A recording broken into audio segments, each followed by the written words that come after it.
Hello, my friends. John LaRuffa here with another Unbiased unboxing. And in this episode, we're going to look at Gentes, okay?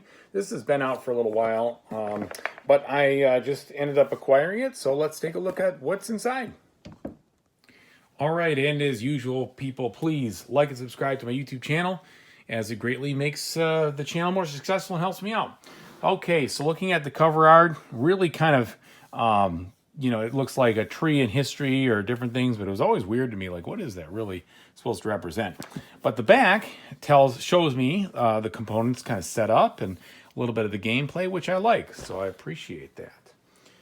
Okay, so for a while there, I didn't give this game a second chance because, again, it didn't have a solo for a while. Then it did, but I did not understand some of the recommendations to not play solo. And I was like, why is this game saying nobody recommends solo? Nobody recommends solo.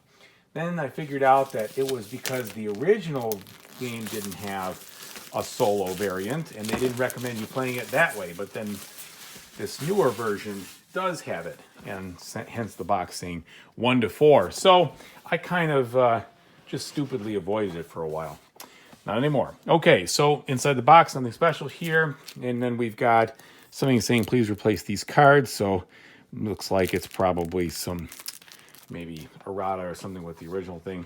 So you've got this thing that says here, a game for 2 to 4 players. So at least the original rule book says that. And then maybe that other thing, the other rule book, has how to play single player. All right, so we've got, looks like a decent amount of meat and potatoes here with these rules. But I do see some examples, which is good. That'll help. So this will take a little doing, but hopefully not too bad from a learning standpoint here. All right, there's the 2-player rules. There's the solo rules. Interesting. So they have the solo rules in here, but they didn't change the front. Funny. Who knows? Who knows? I don't really care as long as all the components are present. Okay. And then we've got this glossary of civilization cards, which will help you understand, I guess, all the different cards. Cool. Okay, so taking a look at the board here, what do we have? All right.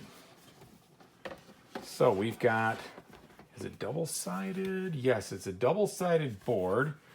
So this side here is for 1 to 2 players. Okay. And then 3 to 4 has some more spaces. And I knew that because I saw the marking. So this one looks like it has a few more spaces there, places to go, people to see, etc.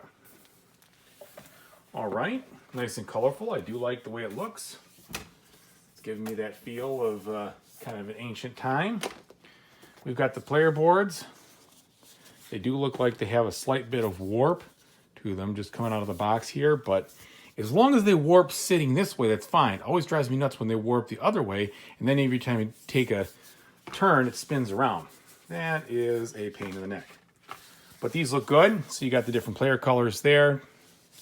And my guess is, some walkthroughs of maybe that's the turns or different actions. Okay, we've got standard thickness cardboard here on the components. They have a nice gloss to them. Easy to punch because I'm already seeing them just kind of come right out. There's that one. Here we go. So that's where that was missing. All right, so that's what you're getting there. Okay, and then we've got a bag of multiple components here. So what are we getting? We have this large looking bell, but I bet it's not a bell. It's probably something else. We'll see.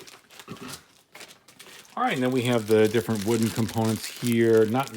I was going to say in player, but this is just, these are round cubes, and then the different ones in player colors. So larger than usual houses,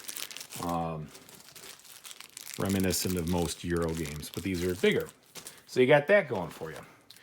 And comes with bags, which is good for sorting the components. And we have our deck of cards. And let's see what these look like, component and quality wise.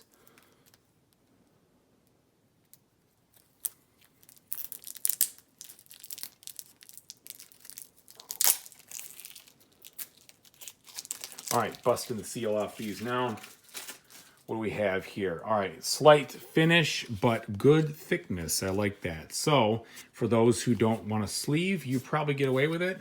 As everybody knows who's watched my videos, I always sleeve. But these are good. You can definitely tell there's some bulkiness there to the card, so it's not going to be the end of the world.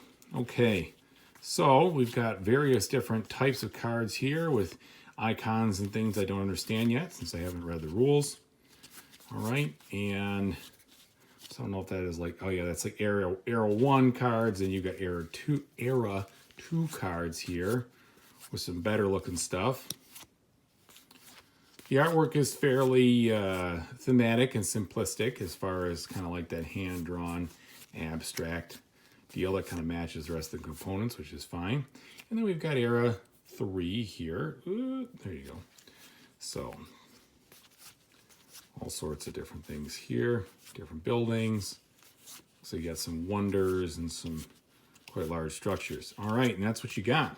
So components-wise, looks pretty good. Thematic. I like the quality of these cards. That's good. Everything seems to be in good shape. Folks, I hope that you enjoyed this. Whatever you do, whatever you game next, I hope that you have a great time doing it. Take it easy, everybody. See you later.